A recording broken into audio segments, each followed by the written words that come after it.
What's up, everyone? Donut here, and welcome to the 8th episode of Donut's Leo Recap, where we take a look at some of the more interesting, controversial, or nutty stories involving law enforcement officers. Before we get into the main stories for this week, we're going to go over the sad stuff. Just like all my other videos, we need to get that out of the way and talk about it a little bit. If you follow my channel, you guys know for the past few weeks I've been talking about officer suicide, and it just looks like it's increasing. Last week we had several officers take their own lives, including a sheriff. This week another sheriff has taken his life. Retired Knox County Sheriff David Barber committed suicide after serving 20 years as sheriff.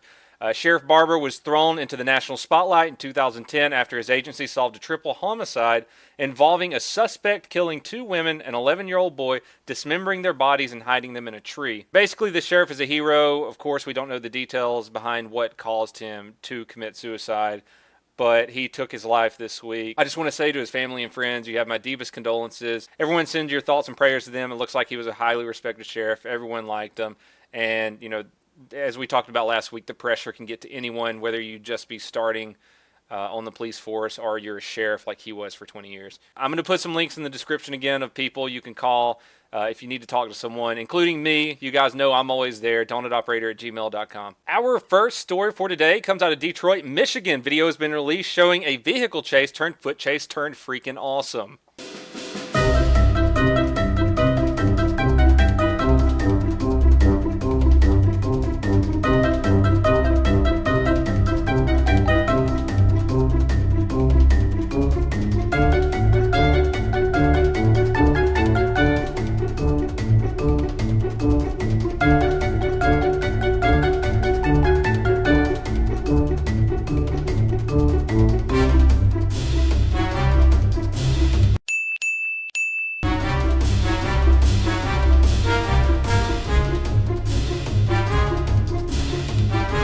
The whole incident started off as a traffic stop. Police thought that there was a kidnapped child inside of this woman's car. It turned out that there wasn't, but she led police on a pretty long chase around an apartment building and through various parking lots before she tried to bail out of the car.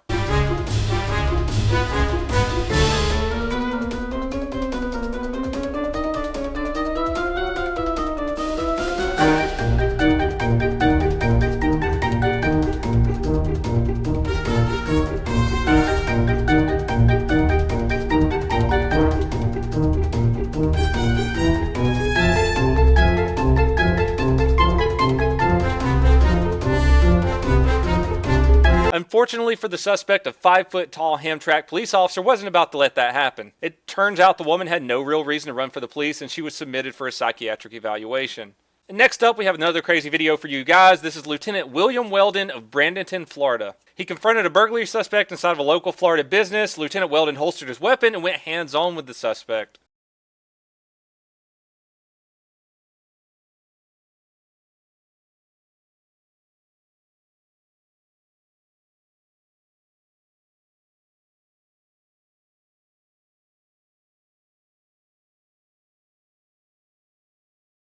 As soon as he went hands-on with the suspect started trying to grab for his gun and even gouged at Lieutenant Weldon's eyeballs. Lieutenant Weldon was able to wrestle the suspect away long enough to draw his weapon. The suspect approached him. Lieutenant Weldon could barely see at this point, so he pistol whipped the suspect in the face, knocking him out cold.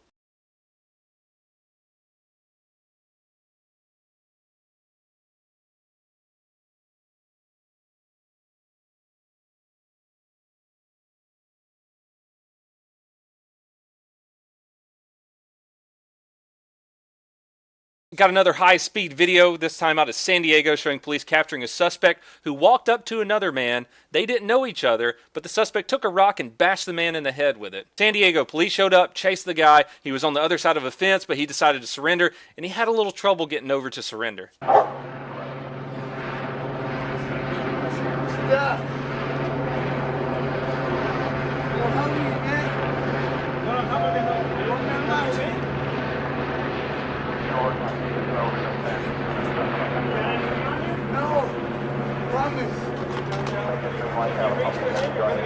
I have nothing.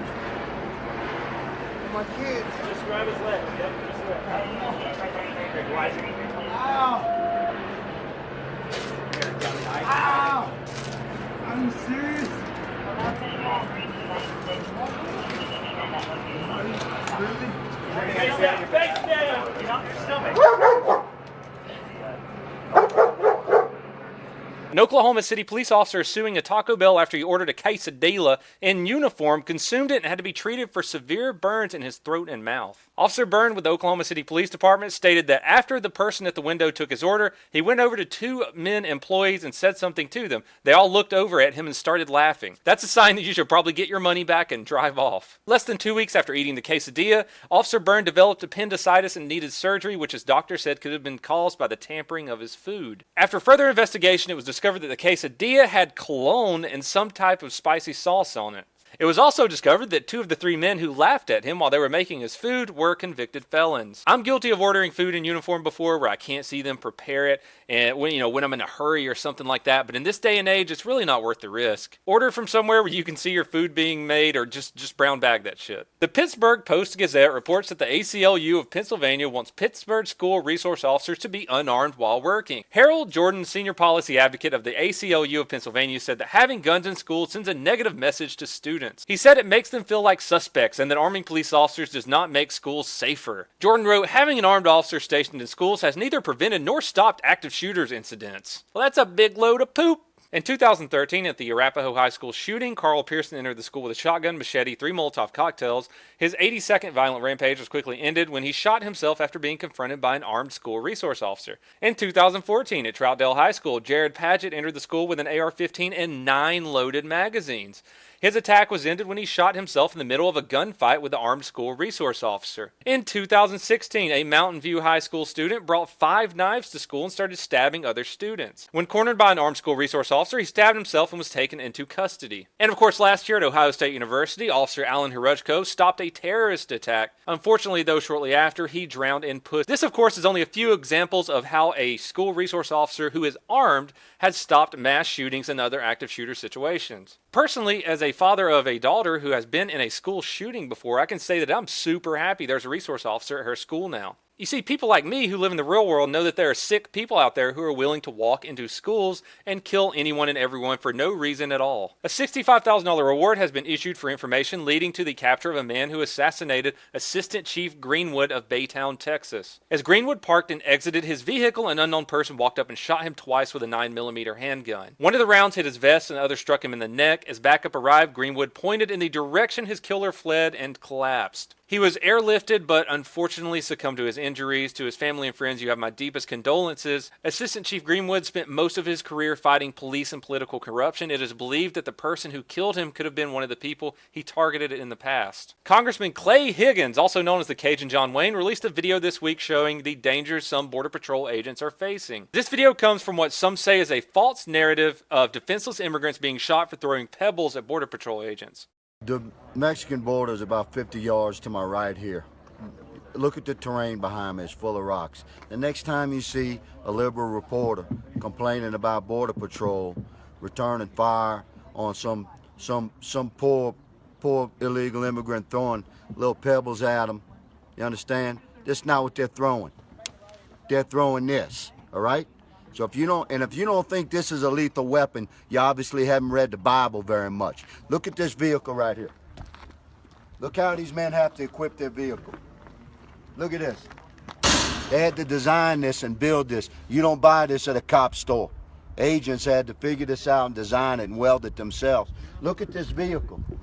This is how these men got to ride around in this territory. And how do they respond in reality, in the really real world? Look. These are less than lethal weapons right here, right? They essentially fire paintballs with pepper spray in them, with a little pepper powder.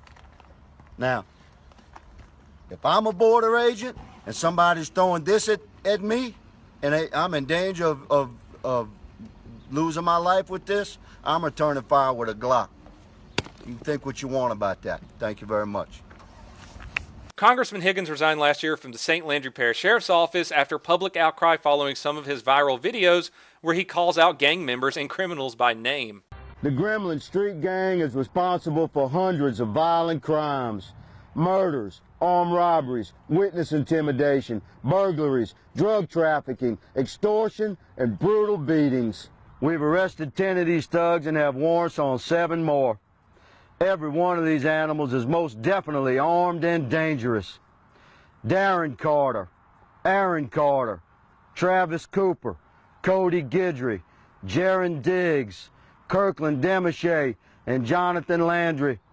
We have felony warrants for your arrest. You will be hunted. You will be tracked. And if you raise your weapon to a man like me, we'll return fire with superior fire. Darren Carter, you think men like these are afraid of an uneducated, 125-pound punk like you that's never won a fair fight in your life and holds your gun sideways?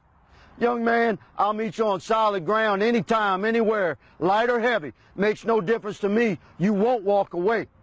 Look at you. Men like us, son, we do dumbbell presses with weights bigger than you.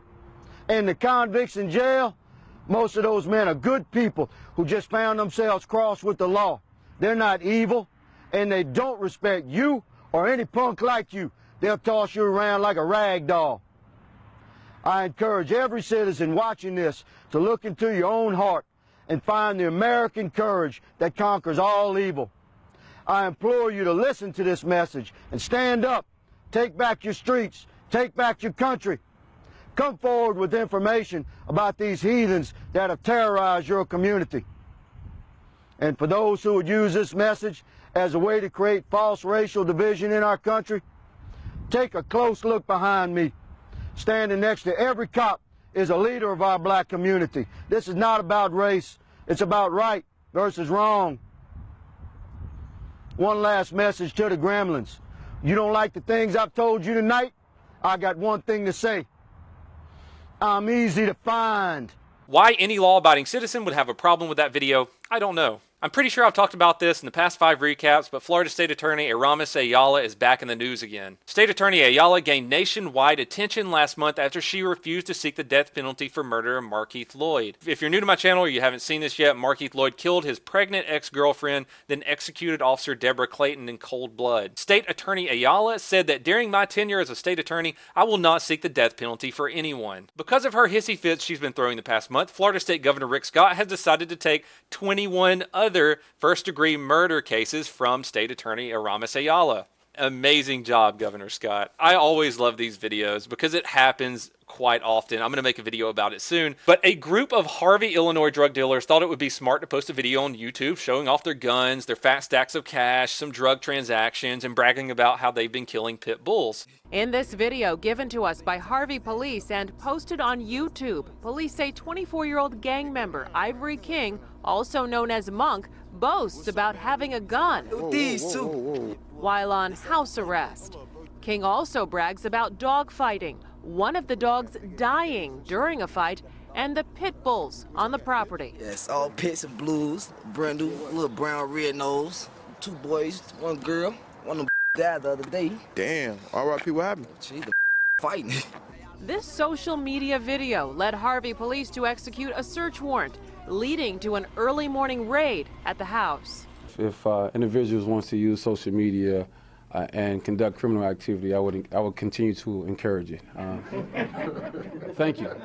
You've absolutely helped us. I guess they thought that police didn't bother to watch YouTube. Police saw the video, were able to obtain a search warrant because of the video, and when they did a raid on the house, they found a bunch of cocaine, a bunch of guns, a bunch of people with warrants, dead dogs, all sorts of stuff. I got one more video for you guys. It's kind of bad, and I hope that YouTube doesn't demonetize my video for showing this, but I have to show you guys. The St. Petersburg, Florida Police Department has released security cam footage of an almost deadly encounter between an officer and a suspect. The incident actually happened inside of the police department. Here, watch the brutal video showing a suspect ambushing an officer in the halls of a police department.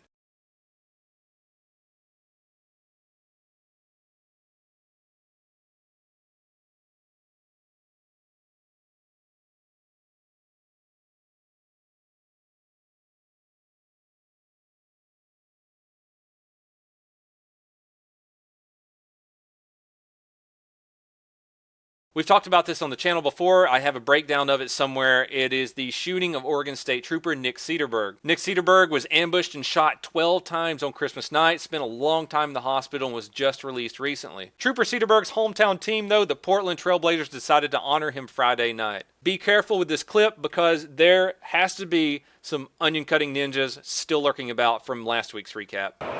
He was shot 12 times, 7 of them hitting his arms and torso. However, with the help of other troopers, the threat was stopped and lives were saved. For his actions, he was awarded top cop for the nation and is a finalist for the Motorola Trooper of the Year. And he's here with us tonight, ladies and gentlemen, in section 207. There he is, welcome to the game tonight. Football and Chiefs hometown hero, that's Oregon State Police Trooper Nick Cedarberg. Thank you for your service to our country and to the mission.